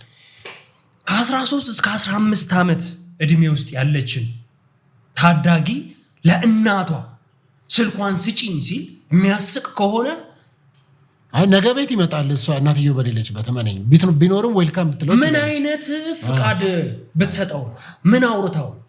ለምሳሌ እኔ ራይድ ሰርቻለሁ። በጣም መቃወመውን ነገር ልንገር። ራይድ ሹፌር ከሆንክ አትለፍልፍ፣ ዝም ብለህ ስራ። ብዙ የራይድ ሹፌር ለፍላፊ ነው። ራሴን የምወደው ማከብረውም አብዛኛውን ጊዜ ፊቴ አይፈታም። ስራ ነው የወጣሁት፣ በቃ ለስራ ነው የወጣሁት፣ ላወራ አይደል። ሴቶች ሲጭኑ ደግሞ ይሄንን የወሲብ ጥማታቸውን በንግግርም በምንም አጋጣሚ መጠቀም የሚፈልጉ ደግሞ ብዙ ሴሰኛ ወንዶች አሉ እዚህ ስራ ላይ ማለት ነውር ነው። በቃ ሴሰኝነት ነውር መሆን አለበት አይደል? እቺን የ13 ወይም የ15 ዓመት ልጅ ስልክ ብትሰጠው ምን ሊያደርግ እሷስ ለምን አልተቆጣችም እኮ? ይኸውልህ አሁን እያልኩ ያለሁት ሰውየውን ነው የምልህ። ሰውየውማ ምንም በቃ ሊተኛ ነው ከሷ ጋር። አዳምጠኝ። እኔ ሶፊ አንተ አይምሮ አለ ህሊና አለ አይደል? ፈጣሪ አለ አይደለም? ከ18 ዓመት በታች የሆነች ሴት ቀርቶ ከእድሜህ በታች ከሆነች ሴት ጋር እንኳን ኮንፈርት ትሰማለህ? በፍጹም ልክም አይደለም። ገብቶሃል? በዚህ እድሜ ክልል ውስጥ ያለችን ሴት ስልክ መጠየቅ ወንጀልም እኮ ሌላ ሀገር ላይ እኮ ያስቀጣል፣ ያሳስራል። ህጉም እዚህ ላይ በደንብ ቢሰራ እኔ ወንጀልም አይደለም። እናትየው እኮ ሳቀች፣ ልጅ የደረሰችልኝ። ይኸውልህ እሱን እኮ ነው የምልህ። እናትየውም አልተማረችም። ይሄ ድንቁርና ነው ለኔ። ብዙ ፎሎወር ያላት ግባና ኮሜንቶችን ላይክ የሚያደርገው ፎሎ የሚያደርገው ይኸውልህ ኮሜንቶቹን እያየው እኔ ምን አይነት ለኔ ስጪኝ የሚሉ ወንዶች ኮሜንት እያደረጉ እኔ ከነዚህ ሰዎች ጋር ወንድ ተብሎ መጠራቴ ለኔ ውርደት ነው የምልህ። እንደ ሃይማኖትም ወንድ ልጅ የተሰጠው ክብርና ስም አለ አይደል? ወንድ ልጅ ሴት ልጅ ፕሮቴክት እንዲያደርግ እንዲጠብቅ ክብሩን እንዲጠብቅ ነው። በክብር እንድትኖር ነው፣ እንድትንዘላዘል አይደል? ሌላው ይኸውልህ ከዚህ በፊትም አውርቼበት አውቃለሁ። ሴክስ ማለት ኢምፖርታንት ነገር አይደለም። ይሄን ያህል እንደ ምግብ እንደ ውሃ እንደ መጠጥ አይደለም። አስፈላጊነቱ አሁንም አንተ እንድትመልስልኝ የምፈልገው ፈጣሪ የፈጠረው ዘርህን እንድትተካበት ነው አይደል? ከዛ ውጭ ዓላማ አለው የለው። እኛ ግን ግብስብሶች ስለሆንን እንዴ እቺን ልጅ ቢያገኛት እንግዲህ አሁን ወንድ ልጅ ቆየ ቢባል ሴክስ ላይ 10 ደቂቃ በዛ ቢባል ለ10 ደቂቃ ስሜቱ ግን የዚህች ልጅ ኢሞሽናሊ፣ ሜንታሊ፣ ፊዚካሊ ገደል ይከተታል። ነገ ስለ ባል ስለ ወንድ ያላትን አመለካከት ገደል እንዲከተም። ወንድ ልጅ ደግሞ ሊሚት አለው። አሁን ወንድየው ላይ ልትፈርድ እኮ አትችልም። ወንድ ልጅ እኮ ፊት አይቶ ነው አይደለ? ምንድነው ፊት የምታየው? እናትየው የሰጠችው ፊት ነው። ካገኘው ጋር መተኛት አለብህ? ኖ እናትየው እኮ ነች ፊት የሰጠችው ከመጀመሪያ። እናትየው ጀርባም ትስጠው እና አንተ ሲጀመር ከ13 እስከ 15 እድሜ ክልል ውስጥ ካለች ሴት ጋር ምን አይነት ፍላጎት በምን ያውቃል? ልጅቷ ቁመቷ ትልቅ ሊሆን ይችላል እንዴ? ሰው ፊት እኛ እኮ ያስታውቃል። አያስታውቅም እኮ አይደለም። ሁሉም ሰው እንዳንተ እንዴት ያስባል? ማሰብ አለብህ ግዴታ ነው። ኖ እንደዛ ነው። ሁሉም አንድ አይነት ሊያስብ አይችልም። ችግር ምን መሰለህ? የ10 ዓመት ልጅ ለ80 ዓመት ሽማግሌ እየተዳረ የተኖረበት ሀገር ነው። ኦፍ ኮርስ የሞተ ስርዓት ማለት ነው። ድንቁርና ማለት ነው። መማር ያለባት የራሱ ዓላማ ይሄ ለሴት ልጅ ያለን ኮንሰፕት ራሱ የተበላሸ ነው። እዚህ ሀገር እኮ የተሻሻለ ስለመጣ ነው እንጂ መጣላቶች አሉ ብዙ ነገሮች ስለሆነ ነው አይደል? ምክንያቱም በዚህ ዘመን ላይ ሆነ የ6 ወር ህፃን የምትደፍር ከሆነ ከዚህ በላይ ባሰ የለም። ለኔ የ4-5 ዓመት ህፃናትን የሚደፍሩ እኮ ግን ያንተን ነገር ባውንደሪ ነው። አሁን ለምሳሌ ልጅቷን ልታስከብራት የሚገባ ከቤት ይዛት የወጣችው የወለደቻት አምጣ የወለደቻት ዋጋ ከፍላ ያሳደገቻት እናትየው ነች። ከስልኳን ስጭኝ ብሎ ያለው ከእናትየው ይልቅ ያው የራሷን ኦልሬዲ ያለው የልጇን ደግሞ ፈልጎ ነው። ምክንያቱም ሲጠራሩ በስልክ ስለነበረ ማለት ነው። ስለዚህ ከዚህ አንጻር አንተ እሱ ላይ ብቻ ነው እየተቆጣ ያለው እንዴ? እናትየው ለምን መሰለህ የምቆጣው ሶፊ? እኔ ስፈጠር አንተ ስትፈጠር ስሜቶቻችንን የመገደብ ቆይ አንድ ቀላል ጥያቄ ልጠይቅ። ረጅም ሰዓት ሽንት ከመያዝና ስሜትን ከመያዝ የቱ ነው ለጤና ጎጂው? ሽንትን መያዝ ነው። ፊኛ ላይ ኩላሊት የተለያየ ችግር አለ። ቦታ እንኳን መርጠህ ነው የምትሻለው አይደል? ይሄንን ማድረግ የሚችል ሰው እንዴት ስሜቱን መቆጣጠር ይከብደዋል? እንዴት አሁን እድሜ ልክህን ሴክስ ባታደርግ ምንድን ነው የምትሆነው? አንተ የምትሆነው ነገር አለ? ምክንያቱም በድንግልና የሚኖሩ ሰዎች ስላሉ ማለት ነው። ምንም አትሆንም። ምንም እግዚአብሔር ለሰጣው ጃንደረቦችም አሉ ለዚህ ዓለም። ስለዚህ እድሜ ልክህን ባትበላ አይደለም 10 ቀን ያለ ምግብና ያለ ውሃ ግን ትሞታለህ። ስለዚህ ቤዚክ የሆነ ነገር አይደለም። የተፈጠረበት ዓላማ በራሱ ዘር እንድተካ እኛ ዴት አድርገን እናውቃለን ምናምን አሁን እነዛን ጊዜያቶች ሳስብ በጣም ነው የምጠየፈው ራሴ አለማወቅ ምን ያህል ሲጋልበን እንደነበር ማለት ነው። አሁን ላይ ግን እግዚአብሔር ቢፈቅድ ጥብቅ ጥንቅቅ ብሎ መኖር መፈልግ ሰው ያ ነው እግዚአብሔር። በሌላ ነገር እንደው እግዚአብሔርን አላስደስተው እንዴ ጥቃቅን ነገሮችን አንተውም ለሱ ብለን አንተ በደንብ የሚያስተውል የሚኖር የሚናገር የሚያስብ ሰው እንዴት ህፃናትን ይደፍራል? ህፃናትን ተዋቸው። አንድ ለአቅመ ሔዋን የደረሰችን ሴት እየታገለች እየለመነች ተወኝ እያለች እንዴት ስሜት ይነሳሳል? አንተ የሆነች ሴት አንተ ጋር በፍቃዷ እንኳን መታ ድንገት ፍቃዷን ብትቀይር የመተው እኮ መብት እኮ ግዴታ አለበት። ምክንያቱም ሰው ነህ ሶፊ። ኢቭን ሰዎች በትዳርም ውስጥ ነው እኮ ሰው ያ ካልፈለገች ሪስፔክት ማድረግ አለበት። እሱ ነው የምልህ። አሁን ላይ የሚያስፈራኝ ነገር ምን እንደው ታውቃለህ? ባለፈው በ24 ሰዓት ውስጥ ህግ ባይኖር የሚል ቪዲዮ አይተሃል? ምን ታረጋላችሁ ሲባል አይቻለሁ። ብዙ ወንዶች መድፈር እንደዚህ ከነዚህ ሰዎች ጋር ነው የምንኖረው። እኔ ነገ ለልጆቼ እፈራለሁ። እግዚአብሔርን በጣም ነው የምፈራው። ከእግዚአብሔር በታች በሚችለው መጠን ለመጠበቅ እሞክራለሁ። ግን ህጉም እንደው ጠቅላይ ሚኒስትሩ ከንቲባችንም የከተማችን አስተዳደር ክብርት ከንቲባችንም የተለያየ ስልጣን ቦታ ላይ ያሉ ሰዎች በደንብ ቢሰሩበት በቃ ደፋሪዎች ተገቢውን ቅጣት ቢያገኙ መማማሪያ ቢሆኑ ነገ ማንም ተነስቶ እኔ በየቀኑ ይደርሰኛል እንደዚህ አይነት ዜናዎች ሶፊ ህፃናት ተደፍረው ተገደሉ። እኔ ያመኛል፣ እግዚአብሔርን ያመኛል። በቃ ምንም ማድረግ ግን አትችልም። እና እቺን እናት ጠዋት ሳያት ልጇን ጨረታ ያቀረበች ሁሉ ነው መሰለኝ። የሱ እንደዛ ማለት በጥፊ እኮ ጆሮውን አግለኸው የምትወርደው እኮ አይነት ማንነት ነው። ምን አባ ፈልገህ ነው ልጄ? እስቲ እናገራት። ሰፈሯ ነው አይደል? ደርሳለች እንዴ? አንድ 15 ዓመት ልጅህን ስልኳን ስጪኝ ለትዳር አይደለም እኮ ለክብር አይደለም እኮ ይፈልጋል። ህይወቷን ሊያጨናግፍ ጆሮውን አግለኸው አትወርድም? ጮሃ የሰፈር ሰው አታስደበድበው እንዴ? እዛች ልጅ ቦታ ልጄን ያስቀመጥኩት ወይ እቺ ሴትዮ ባህሏ በህይወት ካለ የሚሰማውን ስሜት እግዚአብሔር ያውቀው። ይመስልሃል ብለህ ነው እንደዚህ? ወይ ሲንግል ማም ምናምንም ልትሆን ይችላለች እንጂ ሊሆን ይችላል እንጂ እኔ እንደ አባት ልጄ ላይ እንደዚህ አይነት ነገር ቢገጥመኝ ያው ወንድ ልጅ እንደዚህ ያደርጋል እንዴ? አያወራ ማድረግ ያለብኝን እኔ ያውቃል። አይ ምክንያቱም በአባት ቢኖር በእርግጠኝነት ያ ቪዲዮ ሲለቀቅ ይሄን ያህል ሳምንትና ቀናቶች አያልፍም። እኔ ጠዋት ነው አጥፊው ነው የሚለው። አይ ቆይቷል፣ 3 ቀን 4 ቀን ይሆናል። ሌላ አካውንት አለኝ ብዙ ቪዲዮዎች ያመጡልኝ እንደ አጋጣሚ መጥቶልኝ ነው ያየሁት። እሺ ይሄ ሰውዬ ተቀጥሮ የሚሰራበት ድርጅት አለ አይደል? ራይድም በለው ፈረስም በለው ምንም በለው ህዝብ እንዲያገለግል ነው የወጣው አይደል? እንዲገለሙት አይደል? ዝሙትን እንዲያስፋፋ አይደል? ብዙ ሴቶች በራይድ ሹፌሮቻቸው ጥቃት የተፈጸመባቸው አሁን ይሄ የአካል ጥቃቱን ተው የንግግር ጥቃት እኮ አይቻልም። ልታገለግል ነው የወጣው እንዴ? ቆንጆም ትሁን አስቀያሚም ትሁን ትመርም አትመርም አንተ ጋር የገባችሁ አንተ ሆድህን እንድትሞላ ነው። ከፍላ ስራህን መከበር አለበት።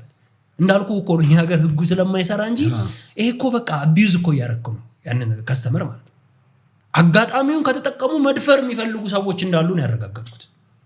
ስለዚህ 15 ዓመት ልጅዋን አምነህ ራሱ ያችን ልጅውን በራይድ ብቻዋን ቢያገኛት ይሄ ሰው ከመድፈር ወደ ኋላ አይደል? ከመተናኮል ወደ ኋላ አይደል? አሁን ያለ ይሄ የደከመ አስተሳሰብ አለ። አለባበስ ለምን በፓንታ አትወጣም? አንተ ራስን አትጠብቅም እንዴ? በየዋኑ በፓንታ አንተ ከሀገር ትዞራለህ አይደል? እና እንደዚህ አይነት ስሜት ይሰማል? በፍጹም ኖርማል ነው። ሲሞቃቸውም ራቁታቸው ነው። ምን መሰለህ እያልኩ ያለሁት ለወሲብ ያለን ግንዛቤ ለእውቀት፣ ለትምህርት፣ ለስራ የለን። ማሳጅ ቤቶች ምን ያህል እንደበዙ አይታል። ማን ይመጣል ተብሎ ሴሰኛ ወንዶች፣ ጭፈራ ቤት ሴቶች እንደዛ አጭር ለብሰው ማንም ሴሰኛ ወንዶች ይመጣል ተብሎ እና ጠዋት ያንን ቪዲዮ ሳይ እውነት ውስጤ በጣም አዘነ። እናትየው ላይ ማዘንኩ።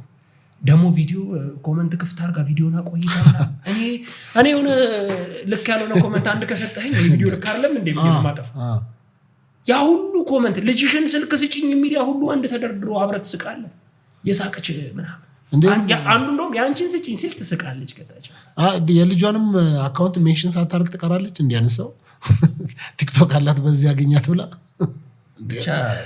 ነውረኝነቱ ምክንያት ለመሰለ እንዲህ አይነት ቪዲዮዎች ናቸው የሚወጡት አጫጭር ቪዲዮዎች አይተህ ከሆነ ሶሻል ሚዲያው ራሱ ያገነነ ያለው የባለጌ ዘመን ሆኗል ይሄ ተሳዳቢ የሚሟለጭ ቤተ እምነቶችን ይሁን ሴትነትን ወንድነትን ትዳርን ይሁን ቤተሰብ ይሁን ራስን ከማዋረድ ጋር የተያዘ ራቁት መሄዳውን ወንዶቹ ራሳቸው ራቁት ወንዶቹ እንደ ሴት ሆነው አክት የሚያደርጉበት ሰግጥ ነው ኦኬ ስለዚህ እንዲህ አይነት ነገሮች አሉ ከዛ እንደዚህ አይነትን ነገር ፕሮሞት የሚያደርጉ ሰዎች የሚሸለሙበት ከዛ ድርጅቶች ራሳቸው ባለጌ ስትሆን ነው ለማስታወቂያ የሚፈልጉ በፊት እኮ ባለጌ ሰው እዚህ አካባቢ እንዳይደርስብኝ እንዳይገባም ቤቴ የሚባልበት ነገር ነበረ የሚወገዝበት አሁን ግን እንደውም ናና ጭራሽ ፕሮሞት አድርግ የስራ ዕድል የሚፈጠረው እነሱም ያችን አጋጣሚ ተጠቅመው እንደዛ ነው በእንደዚህ አይነት ሰዎች የሚተዋወቀው ነገር ራሱ የሚጠቀም ሰው ምን አይነት ሰው ነው እሱን እኮ ነው ቅድም እንደ ሀገር በቃ እየሄድንበት ያለው ነገር ያስፈራል እውነት እንደውም አንተ ላይ አንዱ ትችት እንደዚህ አይነት ስታደርግ ቅናት ነው ብለው ሁሉ የጻፉላ ይቻለው ምን አለኝ አንዱ ኮሜንት ላይ አልፈምስ ያለች እኔ እግዚአብሔር ምስክሬ ነው ሶፊ እዚህ ሀገር ለመፈመስ ሰው እንዴት እንደሚፈምስ የምታውቀው አቅሙም ሳይኖረኝ ቀርቶ አይደለም እኔ አርቱ ላይም ትወና ምናምን ሰርቼ 500,000 400,000 ይታይልኝ የነበርኩ ሰው ነኝ ግን ይሄ እውነታ ላይ ፎከስ አደርጋለሁ ብዙ ጊዜ አሁን ኮንተንትህን ለምን ትቀያይራለህ ይሉኛል ሰዎች በመሀል የሆነች የተደፈረች ሴት ወይም የሆነ ነገር ከመጣ የኔ ኮንተንት ጉዳይ አይደለም እሰራለሁ የሆነ ሃይማኖት ይሹም ልክ ያሉ ነገሮች ከተሰሙኝ እሰራለሁ ምክንያቱም እኔ ቢዝነስ አይደለም ቲክቶክ ለአንዳንዶች ቢዝነሳቸው ስለሆነ ይሆናል ኮንተንት የማይቀያይሩት ስለ ኳስ ማውራት ካለብኝ ስለ ኳስ ግን ሰዎችን ፐርሰናሊ አታክ እንዳላረግ እጠነቀቃለሁ እና አልፈምስ ያለች ነፍስ ላለው እኔ ቲክቶክ ስጀምር የመጀመሪያው 48,000 ፎሎወር የነበረኝ እኔ ነኝ ዛሬ 7 ዓመት 6 ዓመት አካባቢ ብቸኛው ማለት ብዙ ሰዎች ያውቁኛል ፈን ኮንተንት እየሰራው አንዳንዴ መንገድ ላይ ሲያገኙኝ ይነግሩኛል አንተን ቪዲዮን በዛ ነው የምናስታውስ ምናምን ግን ያኔም ሲጀምር ስራ ፈተን ስለነበር ኮሮና ስለነበር ኳራንታይን ተብሏል ነበር በዛ ሰዓት ነው የተጀመረው እና አንዳንድ ነገሮችን ስትቃወም ሰዎች ያ ሰውዬ ሮንግ በሆነ መንገድ መጥቶ ስለፈመሰ ገብቷል በቃ ዋናው መፈመስ መታወቅ ብቻ ከታወቅ ታወቅ ምንም ማርክ ለምሳሌ በቅርቡ ዩቲናስ እና አዶናይ ኮንተንት ክሬተር አዋርድ ላይ ቪዲዮም ሰርተን ነበር እና እኔ ዩቲን ደግፌ ነው የሰራሁት ዩቲን ስደግፍ አዶናይን ፐርሰናል ጥላቻ ኖሮብኝ አይደለም እቺ ልጅ ከልፋቷ አንፃር ከድካሟ አንፃር የሰራችውን የምናየው ስለሆነ ደግሞ ኮንተንት ክሬተር ስለሆነ ኮንተንቷ የሚታወቅ ስለሆነ ከዚህ በፊትም የነበሩት 2 ሽልማቶች ላይ በዚሁ በሱ አይነት ተመሳሳይ እንደውም በሷ ሌቭል የሰሩ አይደለም just ፈን ስለሚያረጉ ብቻ በሚል ነውና የፊልም ኢንዱስትሪው ላይ ተጽዕኖ መፍጠር የሚችሉ አይነት አቅም ያላት ሴት ስለነበረች ሴትም ስለሆነች አሁን እኛ ሀገር ላይ እንዳልኩ ነው በተቻለን አቅም ሴቶችን ወደ ላይ ማውጣት አለብን ወደ ላይ ስለ አንዳንዱ ከጾታ እኩልነት ጋር ምናምን ያያይዘዋል በቃ ሰፖርት ማድረግ እንደሚችሉ እንደሚሰሩ እንደሚለወጡ ማሳየት ሴት ከመሆኗም አንፃርና የሷ ቪዲዮዎች ላይ የገቡ ፐርሰናል ስድቦችን አየሁ አንዱ ልጅ እንደውም በሚቀፍ አማርኛ ፎቶ አለጥፎ የሆነ ቀይ ልጅ ቪዲዮ ሰርቶባታል የሚቀፍ አማርኛ ተጠቅሞ ማለት ነው ይሄ ሰውዬ ሴት እህት እናት ምናምን ከሌለው አላውቅም ወይ የሆነ ከዛፍ ላይ በቅሎ ምናምን ከሆነ አላውቅም እናት ያለው እህት ያለው ሰው ግን በዚህ ደረጃ አንድን ምንም ያላረገችው ለአንድ ሰው ተደርበህ ግን በዚህ ደረጃ ዲስሪስፔክት አድርገህ ሰዎችን መሳደብ ግን ሮንግ ነው እና ያንን ቪዲዮ ስሰራ ኮመንት ላይ በጣም ብዙ ሰው ትቀናበታለህ አልፈምስ ብዙ ነገር አለ ጉዳይ አይደለም ውስጥህን የምታቋንት አይደለ እውነት ከሆነ እውነት ነው እዛ በዛም መሰለኝ አካውንት ባንተ ደረገ በዛ ለምሳሌ አዶናይን ከማለግፍበት ነገር ልንገርህ አንዱ ሲመጣ ሁላችንም ያለፍንባቸው ደካማ ጎኖች ይኖሩናል ደካማ ጎኖቹ ግን ሁሉ ወደ አደባባይ ወጥተው ይዘረገፋሉ ማለት አይደለም የራስ ይሄ ግለወሲብ የሚባለውን ነገር በደንብ ፕሮሞት ማድረግ ጀመረ ወደ ሰዓት ላይ ማለት ፖድካስቶች ላይ ሁሉ ቀርቦ ትልቅ ተመልካች ያላቸው ፖድካስቶች ላይ ሁሉ ቀርቦ ራስን በራስን ማርካት ኖርማል አይነት እንደሆነ እና ራሳችሁን አትቆጥቡት አድርጉ አይነት አሉ ቪዲዮዎች ፖድካስት ላይ እኔ ያስደነግጣል በጣም ብዙ ታዳጊዎች አሉ በዚህ ሁኔታ ውስጥ እንኳን ያሉ ችግር ውስጥ ማለት ነው ግለወሲብ ተጠቅተው ያሉ ሰዎች እነዛን ሰዎች እንዴት ነው ወጥተህ በርቱ ችግር የለውም የምትለው? ኖርማል ነው አትቆጠቡ ምናምን እኮ ነው በቃ። ከዚህ በላይ ትውልድ መግደል አለ ወይ? እሺ እሱኛው ነገር ተረሳ። ከዛ ልጆች መርዳት ምናምን ተጀመረ፣ ጥሩ ነው ምናምን። ከዛ መጣና ደግሞ ሰግጡ፣ ምንም እንዳትሰሙ፣ ምንም እንዳትፈሩ፣ በረከታችሁን የምታመጡት ስትሰግጡ ነው የሚል ቻሌንጅ አስጀመረ። ህዝቡ ክብሩን ጣለ። ብዙ ሰው እኔ ሶፊ እኔ ለምሰራው ለእያንዳንዱ ነገር ቤተሰቦቼን አስባለሁ ፈራ። ምክንያቱም የሚያይህ ቤተሰብ ነገር ትቀላቀላለህ። በአንተ ምክንያት ጎረቤት የሚያንጓጥጠው ቤተሰብ ሊኖር አይገባም። ልጆች ሊኖሩ አይገባም። ልጆቼ ትምህርት ቤት ሄዳሉ። አባቷ እኮ እንዲህ ነው እንዲሉ አልፈልግም። አሁን ሰሞኑን በሃይማኖት በተነሳው ጭቅጭቅ እንኳን ልጄ ላይ ሊፈጥር የሚችለው ነገር ይረብሸኛል። እኔ መስሎኝ እውነት ብዬ የሞከርኩት ነገር ቢሆንም ሶሻል ሚዲያ ላይ ማውጣቴ ግን ነገ ልጄ ላይ ተጽዕኖ እንዲፈጥር አልፈልግም። እንኳን እንደዚህ አይነት ከባባድ ነገሮች ማለት ነው። እና እንደምታየው ማንም ሰው እየተነሳ ልብሱን እያወለቀ ምኑን እያደረገ ምናምን ለመታወቅ እና አንድ የሆነ የምወደው ልጅ አለ፣ አልሰግጥም አልፈምስም ያለ ማለት ነው። እኔም አልሰግጥም መታወቅ ካለብኝ ስርዓት ባለው ጤናማ በሆነ መልኩ እንጂ ነገ ፎቶዬን አስለጥፉ ቪዲዮዬን አስፖስቱ ክብሬን በሚያስጥለኝ ነገር አልፈምስም። ሌላም ልጅ እኮ መጥቷል። ሰሞኑን እንደዚሁ መጥቷል። ከ2000 ሴቶች ጋር ተኝቻለሁ። 150 ምንድን ነው ያለው? በቀን ከ150 ነው ያለው። ግን ፖድካስት አቅራቢዎቹ ያሳዝኑ ማለት አንዳንዴ ማን ያዟል ነው እሱ ይቀርበው እና በጣም ሞቲቬት አደርጋለሁ አነቃቃለሁ ትውልድን ምናምን የሚል ሰው 2000 ሴቶች ጋር ተኝቻለሁ ምናምን በኮንፊደንስ ምናምን የሆነ ሴትዮ የሆነ ሰሞኑ የታል ህፃን ልጅ አርደን እንበላ ነበር ምናምን ያለች ቀይ ሴትዮ አሁን ክርስቲያኑ እያለ ምናምን እኔ ወንጀል አይደለም እንዴ ማለት እሺ አሁን አንዳንዴ ለእግዚአብሔርና ለአንተ የሚቀሩ ኃጢያቶች አሁን ይሄ መራቀቅ ነው መላቀቅ ነው ተላቀን እኮ ከመንፈሳዊ ዓለም ጋር በንስሐ ትመለሳለህ። የምድሩ ግግር ይጠይቅ ገባል። እሱ ነው የምልህ እኔ ያስፈሩኛል ነው ሰው እኮ እንደዛ በላይ ነው ካለች ጣቢያ እጇን ሰጣ ነፍሷን ደግሞ ተከታይ ማወረደ ህፃናት አርደንም በለደም እንጠጣ ነበር የሚል ከዚህ በፊት የሚሆነ ሰው የተነቀሰ ፓስተር ይሆናል። ህፃናት በልተን ነበር አርደን ነበር ምናምን ያለ ማለት ነው። ሱፍ የሚለብሱ እንዴ ህፃናት መብል እንዴት ነው ኖርማል ይሆን? ማንንም እየተነሳ የፈለገው እንደዚህ ያለ ውሸትም ሊሆን ይችላል እኮ ግን አያስጠይቅም ወይ? እውነት ከሆነ እኮ የሆነች እናት እኮ እድሜ ልኳን እያለቀሰች በዛ ጉዳይ ፍትህ ያጣ ሰው ይኖራል። ታዲያ ነገሩ ያው አሁን ደፋሪዎቹም እኮ በጣም የልብ የሰጣቸው ምን ታስሬ ቦታ ነው የሚል ሜንታሊቲ እኮ አሁን የሆነ ሰዓት በተከታታይ ነው የ4 ዓመት የ3 ዓመት ልጅ ደፈረ ለምን ታስረው እንደሚወጣ ያውቁታል። የሆነ ማዳግም እርምጃ ቢወሰድ አንድ ሰው አንድን ሰው አይነካ። በተለይ በህፃናት ጉዳይ ነው የምልህና የሀምሶ ይወጡ እኔ እንዴ ለሱ ነው ያፈርኩኝ። ይሄን ያህል ሴቶች ተኝቼ እንደዚህ አድርጌ ምን ደሞ አንገቱ ላይ ማለት ለምን አያወልቁ? ቅድም ያልኩ ይሄንን ነው። አንገት ላይ ያለው ማህተብ ማንነትን ስራህን የማይገልጥ ከሆነ አውልቀጣለሁ አስቀምጠው። ምክንያቱም ኦርቶዶክስ ትፈቅዳለች ወይም ኦርቶዶክስ ትደግፋለች የሚል አይነት መልእክት ለምን ታስተላልፋለህ? ግብዳ መስቀል ነው ያደረገው። ወይስም ማጥፋት ከሆነ ተከፍሏቸው አላውቅም። ካልሆነ ግን ፕሮቴስታንት አንተ ሶፊ ፕሮቴስታንት ነህ አይደል? ለምታደርጋቸው እያንዳንዱ ስህተቶች ግን ሃይማኖት መሰደብ አለበት መተቸት አለበት። አንተን አይወክልህም። አንተ አልወከልኩም። ገብቷል? ትኖርበታለህ እንጂ አንተ አልመሰረትኩም። ስለዚህ የትኛውም ሰው ስህተት ሲሰራ መናገር አለበት። እኔ ይህን ሃይማኖት አልወክልም። ገብቷል? እንደ ሃይማኖት የምትኖር ከሆነ ስርዓትና አለው አካሄዳል።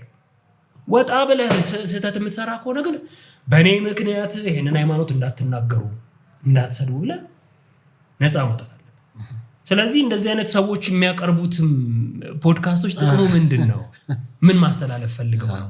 የሆነ አጀንዳ ያለው ነው ይመስለኝ እኔ ከኋላ ኖርማላይዝ የሚያደርግ ማለት ነው። ዝሙትን፣ ኃጢአትን፣ ሰው መግደልን፣ መድፈርን። ግን ያው ደግሞ ሰውየው ንስሐ ለመግባት ከሆነ የት ነው ንስሐ? አደባባይ ነው ንስሐ መግባት?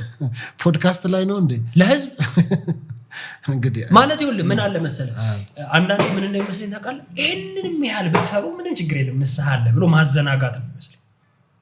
አሁን ንስሐ ቆም ብለህ እያጠፋህ ምናምን መሆን የለበትም አይደል? እግዚአብሔርን እየተገዳደርክ ህሊና የሰጠህ እንድታገናዝብ ነው ጥሩና መጥፎ ምናምን። እና እንደዚህ አይነት ሰዎች ሲቀርቡ አውቃለሁ ቪው ስላለው ምናምን ተከፋዮች እንደሚሆን አውቃለሁ ብር እንደሚያገኙበት ገብቷል። ግን ህሊናስ ሶፊ ማለት እኔ እናንተ ምን ያህል እድሜ ነው የምንኖረው? ምን ያህል እድሜ ትኖራል ታውቃለህ? ያው መጽሐፍ እንግዲህ ቢበዛ 70 እና 80 ነው። ከዚህ ፖድካስት በኋላ እኮ ላንገናኝ እንችላለን እና አንድ እዛም ሄጄ ከመጣሁ በኋላ አንድ ከዚህ በፊትም አደረገው ነበር። አንድ በጣም የተረዳሁት ነገር ምንድነው ታውቃለህ? ሁሌ ስነሳ ሟች እንደሆንኩ ለራሴ እነግረዋለሁ። ታቀልል ነው የሚለኝ ሶፊ ባሪያም ነው ማለት ሁሉ ነገር ይቀልኛል በቃ እንደምሞት እነግረዋለሁ። እና እንደውም ይሄ ቤት ውስጥ ምን ስላቸው እንደዚህ የምንለጥፋቸው ስዕሎች አሉ መለመድ ያለበት ሟች ነህ የሚል በየቀኑ የሚያስታውስ ማለት ነው። ብዙ ሰው ገብጋባ የሚሆነው መሞቱን ስለሚረሳ ነው። ጨካኝ የሚሆነው መለጠፍ አለበት በየቤቱ ልክ ጠዋት ስትነሳ ትሞታለህ የሚል እንዲነግርህ ማለት ነው። ከዛ ትረጋጋለህ፣ አትንገበገብም፣ አትጨክንም። ገብቶሃል? እግዚአብሔርን መፍራት ይኖራል። የሚሞት ሰው እግዚአብሔርን እየፈራ ስለሚኖር ማለት ነውና እንደውም እሱ ቢዝነስ ላይ ነው የምገባው። ትሞታለህ የሚል ባነር በእኛም እንለጥፋለን። እውነት የምር ቢለመድ ያ አሪፍ ነው ብዬ አስባለሁና ፖድካስቶቻችን የሚያቀርቡትን ሰዎች ለህዝቡ ቢጠነቀቁለት እውነት። እኔም እዚህ ቀርቤ ጠቃሚ ነገር ላላወራ እችላለሁ ገብቶሃል? ግን ቢያንስ ህዝቡን ለመበከል ግን አልሞክርም። ያንን ለራስህ ቃል ገብተህ የምታደርገው ነገር ቢሆን አሪፍ ነው። ጥሩ። እንደው ከዛ አንድ ሌላ ደግሞ የሰራው ቪዲዮ ነበረ ከዘማሪት ዘሪቱ ከበደ ጋር የቀድሞ ዘፋኝ ከሱ ጋር በተያያዘም አንዱ ወደ ጴንጤነት ለመምጣቱ ማረጋገጫ ነበረው እሱም ነበረ። ምክንያቱም የእሷን ሀሳብ ደግፈ አንድ የሌላ ቤተ እምነት አማኝ የሌላም ቤተ እምነት ሀሳብ ደግፎ ሲመጣ ትንሽ እሷ በጻፈችው መጽሐፍ ላይ አንዳንድ አስተያየቶችን ሰጥተህ ነበረ። በሱ የመጣበት ተቃውሞ ብዙ እንደነበረ አይቻለሁ። አዎ ይኸውልህ አሁንም እሱን ነው የምልህ። ሰዎች ከጀመሩበት አይተው ነው አንተን ጀጅ የሚያደርጉ። እነሱ ማየት ከጀመሩበት ይሆናል እንጂ በአንድ ኡስታዝም ሰርቻለሁ። የሆነ ሰዓት ከእስልምና እምነት ተከታዮች ጋር የነበረ በእፎይ ጉዳይ የነበረ አለመግባባት ነበር እና ያኔም ስሰራ የነበረው ምንድነው መጠየቅ ካለባቸው በሁለቱም ሳይድ ያሉ ሰዎች ይጠየቁ። እንደ ሃይማኖት ሰው በሃይማኖት ተከባብሮ መኖር አለበት። ሃይማኖትን የሚሰጠው ባለቤት ስላለው ማለት ነው። በቃ ዝም ያለ ነገ አንተ ተነስተህ በድንጋይ ብታምንም ዝም ያለ ፈጣሪ ያለ መጨረሻ ላይ መልስ የሚሰጥህ እና ዘሪቱም ያለፈችበት የራሷ መንገዶች አሉ እና በመጽሐፍ መጣችና ድክመት የነበሯትን ነገሮች ምናምን ተናገረች ምናምን። እንደውም እንደዚህ ቅድም እንዳልኩ ፖድካስት ላይ እንደቀረበው ሰውዬ ከዚህ ያለ ሴት ሰዎች ከተኝቻለሁ አላለችም። በፍቅር ወድቅ ነበረ እና ፍቅር ያሸንፈኝ ነበር ምናምን በጣም በቃ ፒስ በሆነ አገላለጽ። ግን ያው እኛ ስንሰማው ቀጥታ አልጋ ላይ እንወጣለን። ይሄ ባህል እየሆነ ስለመጣ ማለት ነው። በቃ አልጋ ላይ ቶሎ ነገሮችን የመጨረስ ጉዳይ አለና ቢሆን እንኳን እንዳልኩ የሷም ስህተት ከሆነ ለሷ በቃ ግን እንዳልኩ ተኛሁኝ የሚል ነገር አላየሁም አንብቤው። ከዛ በኋላ ደግሞ የሚያናደደኝ ነገር ምን መሰለህ? እኔ አሁን በፕሮቴስታንቱ ከዘፈኑም ከሃይማኖቱ ሞተው ፕሮቴስታንት ውስጥ የሚኖረውን ጥበብ ወርቅዬን ፓስተር ጥበብ ወርቅዬን በጣም ነው የምወደው የማከብረው። ለምን የገባውን ጸጥ ብሎ የሚኖር ሰው ሲከራከር አታየውም፣ ሲጨቃጨቅ አታየውም። እሱ ጋር ወንጌል መማር ወይም ምናምን መስማት የሚፈልጉ ሰዎች ሲመጡ በሱ ስራ በሱ የሚያልፍበት ነገር ውስጥ ይኖራል አብሯቸው። ዘሪቱም በቃ ዝም ብላ እየኖረች ነው። አሁን ይሄ መጽሐፍ ከመምጣቱ በፊት ምንም አሁን በጣም የተበሳጨውበትን ነገር ያንን ቪዲዮ እንድሰራ ያደረገ ከዚህ በፊት ልጇ አረፈ። ልጇ ሲያርፍ በቃ እግዚአብሔር አበርትቶኛል ማልቀስ አልፈልግም ከዚህ በላይ አለች። እቺን ሴት እኮ ልታበረታታት ነው የሚገባው። እግዚአብሔር በሷ ላይ የሰራው ጥንካሬዋን ምናምን በርቺ ጎበዝ። አንጓጠጧት፣ ሰደቧት፣ ባህላችንን ተጋፋሽ ምናምን አይ ለቅሶን ኢንተርቴይን የሚያደርጋል። አዎ እንዴ ነፃነቷ መብቷ እኮ ነው። ልጇ ሄደው ወደ አምላኳ ነው አይደል? እሱ ሰጠ እሱ ነሳ። ልክ ኢዮብ እንዳለው ማለት ነው። እሷ አንድ ልጅ ነው ያጣችው አይደል? ልጆቹ ንብረት ምናምን እሱ ሰጠ እሱ ነሳ ነው ያለው። ስለዚህ እቺ ልጅ ያንን ብርታት አግኝታው እሱ ሰጠኝ እሱ ነሳ ካለች አንተ ማን ነህ? ለምን አላለቀሽም? ለምን ጥቁር አለበሽም? ለምን ጸጉርሽን አልነጨሽም? ማን ነህ? ለምን ነው የምትፈርደው? ለምን ነው የምፈርደው? አሁንም መታ ደግሞ እቺ ልጅ መጽሐፍ ጻፈች ሲባል የሆነ ሰው ያወጣና ከብዙ ወንዶች ጋር ተኝቻለሁ ብላ ጽፋለች። ወዲያው ላኩልኝ ብያዩት አይልም እንዴ? የሆነ ሰው ከአንተ ሃይማኖት ወጣ ማለት መሰደብ አለበት እንዴ? መንቋሸሽ አለበት እንዴ? ስለዚህ አንተ ለዛ ነገር ተጠቅመውታል ብለህ ነው የምታስበው? በቃ ሰዎችን አታክ ለማድረግ የሆነ ነገር መጠበቅ የለብህም። አሁን እንዳልኩ እኮ ነው። አሁን ቢገባን እኔም ገብቶኝ አይደለም የገባቸው ሰዎች ክርስትናን ሲኖሩ ግን እንዳልከው በፍቅር ነው በሰላም ዝም ብለው ነው የሚኖሩት። ምክንያቱም ኮኔክሽናቸው ከሰው ጋር አይደለም ወደ ላይ ስለሆነ ማለት ነው። ልክ ኮኔክሽን ከሱ ጋር በደንብ ሲስተካከል ይሄ ምድራዊ ነገር ያስደነግጥም ያስጮህም ምናምን እነሱ ያላቸው ሰላም ቢያገኘኝ ደስ ይለኛል ረፍታቸው አብቷል በቃ እሱ ነው ሰላም ማለት ምክንያቱም እንዳልኩ ነገ ጥለ ነው የምንሄደው ዓለም ስለሆነ ይሄንን ዓለም አሁን ላይ ተረጋግቶ አትስራ አትድከም አትውጣ አትግባ አትግባ ትውለድ አይደለም ግን እንዳልኩ መጀመሪያው ፈራጅ ዓለሙ በራሱ በቃ አሁን እኔም እየፈረድኩ ነው አስቸጋሪ ነው ስለዚህ አሁን በቃ ዘፈን መስማት ምናምን ተውክ የረጅም ጊዜ ወልትቼ የሆነ ሰዓት ላይ የሆነ ማይሆን ሙሉስ ገባውና የኤፍሬም ታምሩና ያስቴር አወቀ ሱሰኛ ነበርኩ ወልቻቸው ባትሮና አሁን ተመልሻለሁ ላለመስማት እንዳልኩ ቀደም ምን አልኩ መሰለ እግዚአብሔር ያስችለኝ ነው የሚያዋጣው አረ እችላለሁ ምናምን ካልክ የተወሰነ ጊዜ ትችልና ስትወድቅ ይደክማል እማውና ወዳደቀር ምትወድቅ እንዳትነሳ ከፍ ብለህ ነው የምትወድቀው እና ይሄ በራስ ፕራውድ መሆኑን ምናምን ወደ ጎን አረገውና አሁን በቃ ይሄ ጸሎት ጥቅሙ እሱ ነው በቃ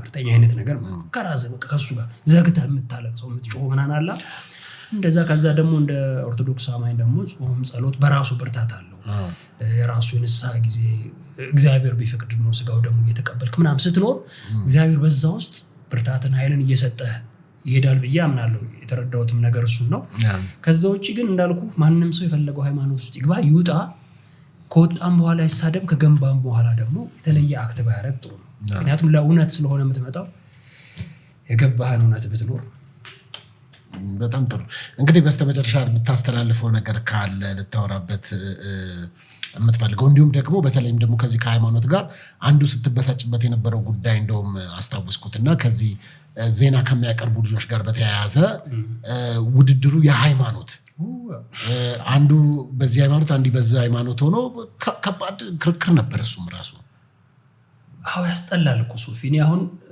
አንተን ልመዝንህ የሚገባው ሰው በመሆን ነው እኔ የሚሰማኝ እሱ ነው ምክንያቱም ስትሰራ አሁን ለምሳሌ ሃይማኖት ኮንተንት ከሆነ የምትሰራው የምመዝንህ በሃይማኖት ኮንተንት ነው ይሄ ሶሻል የሆነ ሐሳብ ከሆነ ለህዝቡ ከሆነ የምትሰራው ግን ልመዝንህ የሚገባው በሰራው ስራ ብቻ ነው እና እሱን ነው ቅድም የምልህ አሁን ሃይማኖቶች ሳይወክሏቸው ወክለውናል የሚሉ ሰዎች እኔን ጨምሮ የምናስቸግረው ለዚህ ነው ጉዳዩን ሁሉ ወደ ሃይማኖት ወደ ዘር ምናምን ወሰድ ለምሳሌ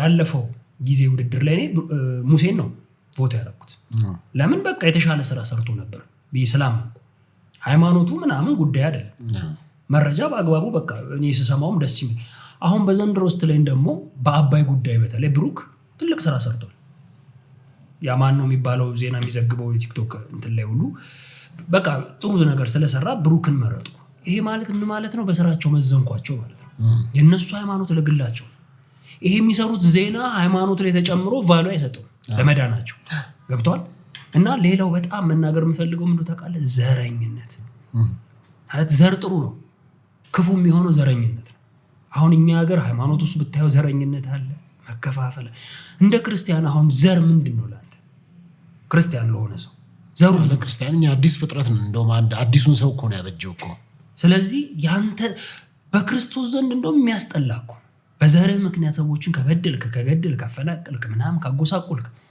ከዛ ክርስቶስን ታውቀዋለህ ማለት ነው እንደገና ሶፊ አሁን ምንም አይነት ዘር ይኑር ምንም አይነት ሀብት ይኑር ምናምን ልክ ስትሞት ምንድነው የምትባለው አንተ ሬሳ ነው በቃ ማለት በሶስት ቀን የምንሸት ሰዎች እኮ ነው አሁን በቃ ማለት እግዚአብሔር በደንብ እኔ ላይ እንዲሰራ የምፈልገው ነገር ዘሬ የኔ ብሔሬ ከእግዚአብሔር ነው እንድል ነው በቃ ክርስቲያን የሆነ ሰው ብሔሩም ዘሩም ከእግዚአብሔር ነው መሆን ያለበት ከዛ ውጪ ማንነት ስለሆነ አትከደው ግን ፕራውድ ያረክ በየአደባባይ የምትፎክርበት ምናምን ነገር ክርስትና ላይ የሚሰራ አይመስልኝም ያው እናንተ ስለምታውቁት ነው ማብራሪያ ስለምትሰጡበት በጣም ጥሩ እንግዲህ ጥሩ ቆይታ ነው የነበረን ተጨማሪ ነገሮች ሐሳቦች ካሉ መጨረሻ እድል ልስጥና ብናወራበት እንችላለን ያው በቃ ይሄን ያህል ካወራንበት አሪፍ ነው ግን እንደ ሐሳብ ይሄ ሃይማኖት እናንተ የምትሰሙ ከሆነ ዲቤቶች በተቻለ መልኩ በክብር በመፈቃቀር ይሄ በትህትና ነፍስን ከማዳን አንፃር ቢሆን ጥሩ ነው ይሄ ቢዝነሷ